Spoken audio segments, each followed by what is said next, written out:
Hi, so today I'm going to be the member of government, and I'm just going to address my points and then the PMCs.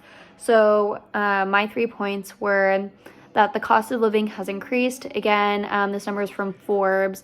So the housing market has increased 15% in the last year. Again, this is bad because if you can't afford housing, you can go homeless. Second, healthcare is unaffordable. This one is from kkf.org. So if you, half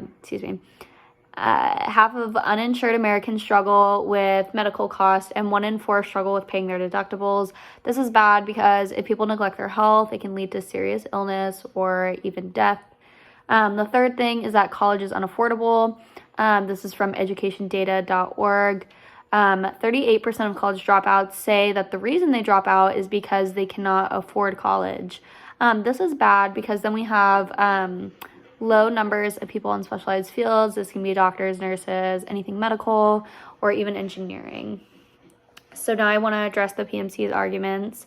The first thing that they addressed was, that they said, is that $1,000 a month will not help with schooling costs. The second thing, $1,000 a month will not pay rent. And the third thing is that $1,000 a month will stimulate drug users. So one other thing that I really want to point out is that the PMC made a statement saying that this bill or this proposal came from Bernie Sanders, and everyone knew that. Obviously, he's wrong because this is from Andrew Yang, so that's just not true. But anyway, what I really want to address is that a couple counter arguments. So the first thing is that the average price of tuition, the exact price is $35,331 per year. So $12,000 is roughly 1/3 of the tuition, and that's not including financial aid like FAFSA or a Pell Grant. So one thing about this is that if you're in college, then you know college tuition is paid up front. So meaning you're going to have to pay it before you even take a class. So I want to look at an average Pell Grant.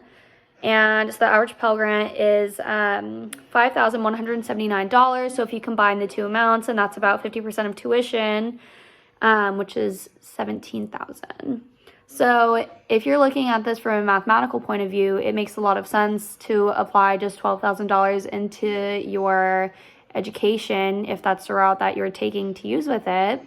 When you use this for education, even if you don't have the $12,000 up front, if you're paying $12,000 out of pocket, say for your tuition, just a rough random number, then you're going to get the $12,000 back.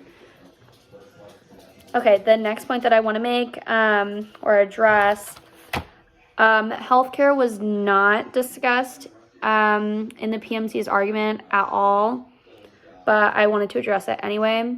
So the average healthcare plan is $7,000 a month, a year, and that's annually, and that's the number from Kaiser.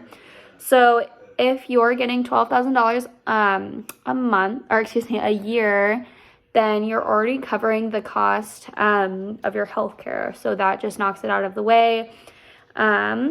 And then again, you have like $5,000 to spend elsewhere. Again, this could be helping with rent, or it can be with your tuition. So the last thing I want to cover, the PMC did not really discuss the cost of living very thoroughly, but I wanted to bring up some numbers. So according to Business Insider, the average mortgage in California just in 2021 was $2,000.18. And then the average rent in California is $1,614, and that was in 2019, and that number is from a census. So if you're using these numbers and you're, taking what the PMC said, that $1,000 a month with, if you're making a total of $3,000 a month with a full-time job that's paying minimum wage and $1,000, which is $3,000, will not cover housing. That statement's really incorrect because looking at these numbers, $2,000 and $1,000 are under 3. So you obviously can't afford to pay rent, but you're also going to have to account for food and other things like that. Another thing that I wanted to bring up was that robbing people was never in the proposal. Robbing people for money is not going to contribute to $1,000 that you're getting monthly. And the idea that people are actually going to go spend this on just like drugs and alcohol, it's just, I'll come back to that. But I wanted to bring up a 2016 study that was on Andrew Yang's website that contributed to the Freedom Dividend Bill. So I'm going to read it directly. A 2016 study shows that when cash is given to the poor, there is no increase in drug and alcohol use. Alaskans received a petroleum dividend. Okay, so they're already getting one in Alaska. And it's found that people actually use this for their children's education. So there's a study there, and then to think that people are automatically going to spend this on drugs or alcohol is really just a biased kind of stereotype that isn't true. There's no numbers to back it up. I didn't really hear any like arguments with evidence from the PMC, so hopefully in the next video we can kind of have some of that. But yeah, that's all. Thank you.